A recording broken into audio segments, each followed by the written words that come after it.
अब जाहिर सी बात है, मध्य प्रदेश और छत्तीसगढ़ में मतदान हो चुका है। देश के बाकी राज्यों में मतदान होना है, लेकिन उससे पहले देश और दुनिया की नजर इस बात पर टिकी हुई है कि अगली सरकार किसकी बन रही है। राजनीतिक गलियारों से, गली मोहल्लों से लेकर चाय के टपरों पर यही चर्चा हो रही है। तो आज एक ऐसे शख्सियत के पास हम आपको लेके चलते हैं जो 55 वर्ष से ब्रह्म विद्या योग पीठ के पीठाधीश हैं, पंडोखर धाम के संस्थापक हैं, महामंडलेश्वर राजगुरु स्वामी संतोषानंद सरस्वती, जो आज IBC 24 पर कहने पर मध्य प्रदेश, छत्तीसगढ़ और राजस्थान की सरकार का पर्चा बना रहे हैं। बता रहे हैं कि अगली सरकार किसकी होगी।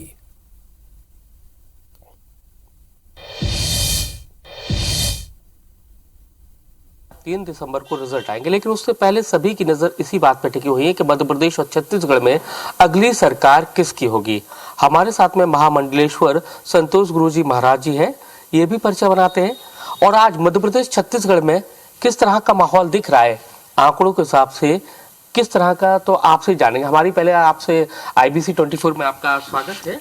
धन्यवाद। तो आपसे हमारी एक निवेदन है कि मध्य प्रदेश और छत्तीसगढ़ सरकार का क्या लगता है कि मध्य प्रदेश और छत्तीसगढ़ में अगली सरकार किसकी होगी, पर्चा बनाइए। मैं इसकी घोषणा भी कर चुका हूं और आपके चैनल के माध्यम से भी मैं कह रहा हूं, इसीलिए मैंने पर्चा हाथ में बनाया नहीं है, आपको सीधा उत्तर दे दिया है, क्योंकि मैं इसके विषय में देख चुका हूं और भी मुझसे लोगों ने प्रश्न किए हैं।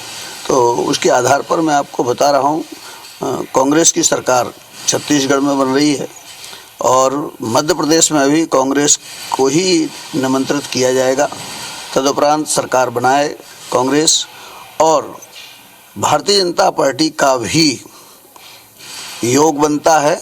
इसलिए पुनः ऐसा लगता है हमारे चिंतन में कि आगे चलकर भारतीय जनता पार्टी इसके लिए प्रयत्नशील होकर सफलता प्राप्त भी करेगी। मध्य प्रदेश में अगर मान लेते हैं कि कांग्रेस की सरकार बनती है, मुख्यमंत्री कौन रहेंगे?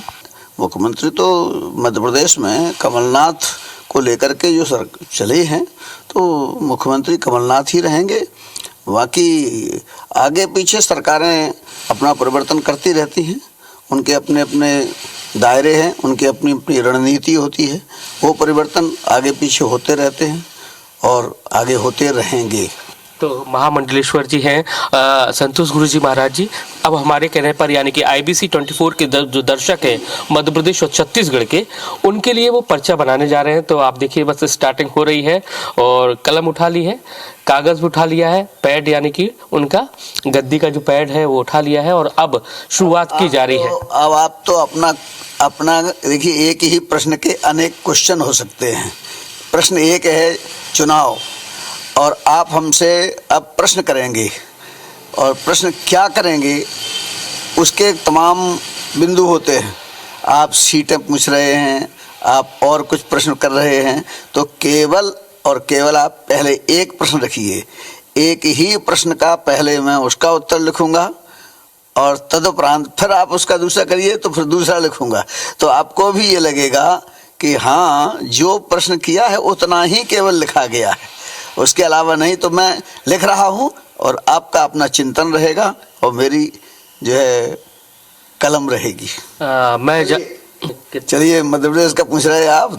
चलिए, मध्य प्रदेश के क्या पूछना चाह रहे हैं? मध्य प्रदेश में अभी कितनी सीटें आ रही हैं, किस तरह से? कितनी सीटें पूछी हैं आपने? तो हमने सीटें लिखी हैं, पढ़िए। 116 से 120। किसकी? आपने कांग्रेस की सरकार बन रही, ऊपर लिख दिया, इसीलिए हमने श्री कमलनाथ जी की कांग्रेस की सरकार आगे बनने जा रही है। लगभग 116 से 120 सीट हैं। तो आप देख रहे हैं कि संतोष गुरुजी महाराज जी हैं। अब जैसा कि छत्तीसगढ़ की सरकार के लिए पर्चा बनाने वाले हैं कि छत्तीसगढ़ में कितनी सरकार कांग्रेस की आने वाली है, कितनी सीटें बीजेपी की आने वाली है, पर्चा बन रहा है, आप देख सकते हैं। और आपको जैसा कि बता दें कि पर्चा बनाने का काम लगभग 55 साल से भी ज़्यादा का वक्त हो गया है, वो कर रहे हैं। दूर दराज से, अलग देश के अलग अलग कोने कोने से यहाँ पर लोग आते हैं अपनी समस्याओं को लेकर।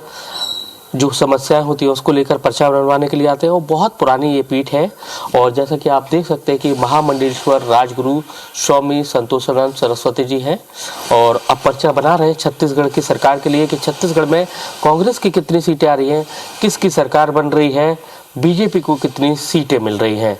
तो आप देख सकते हैं कि अध्ययन चल रहा है। देखिए छत्तीसगढ़ का पर्चा बन चुका है। क्या है पर्चे में, अब दिखा दीजिए दर्शकों को और बता भी दीजिए। आपने अपने ढंग से नहीं पूछा, चलिए मैं बता देता हूँ। श्री हनुमान जी की कृपा से छत्तीसगढ़ में कांग्रेस की सरकार बन रही है, जिसमें लगभग ये हमने रखा है 50। तो क्या लगता है कि पहले से कम हो गई है तो सीटें? हाँ, पहले से कम हो गई हैं। क्या लगता है कि भूपेश बघेल जी ही रहेंगे मुख्यमंत्री, या फिर जिस तरह से टी.एस. सिंहदेव, बार बार आप नाम सुनते ही होंगे, बार बार नाम आता है, क्या कुछ उनका भी योग दिखता है? क्या वो भी योग जो है उनका भी बनता है, उनको भी मुख्यमंत्री बनाया जा सकता है, लेकिन प्रथम जिनके नाम से चुनाव लड़ा गया है उनको ही मुख्यमंत्री बनाया जाएगा।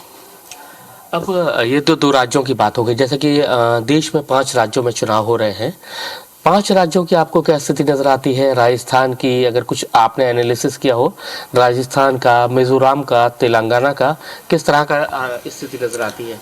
देखिए, भारतीय जनता पार्टी भारतीयता को लेकर कार्य करती है और कई क्षेत्रों में वर्तमान की जो सोशल मीडिया है उसके माध्यम से मन को थोड़ा व्यतिक्रम पैदा किया गया है, जिसकी वजह से भारतीय जनता पार्टी के संकल्प मजबूत हैं लेकिन जनता का सहयोग कमज़ोर है। इसलिए इन 5 राज्यों में 3 राज्यों में कांग्रेस की सरकार आएगी और 2 राज्यों में भारतीय जनता पार्टी की सरकार रहेगी। राजस्थान में क्या होने वाला है?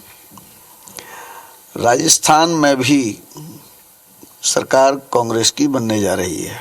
तो आप देख सकते हैं महामंडलेश्वर राजगुरु संतोषानंद महाराज जी हैं, उन्होंने मध्य प्रदेश, छत्तीसगढ़ और राजस्थान में किसकी सरकार होगी, ये सारा बात का खुलासा अपने पर्चे के जरिए किया है। कैमरामैन राजकुमार कुशवाहा के साथ नासिर गौरी, IBC 24 ग्वालियर। तो सबके अपने अपने दावे हैं। फिलहाल 3 तारीख बहुत दूर नहीं है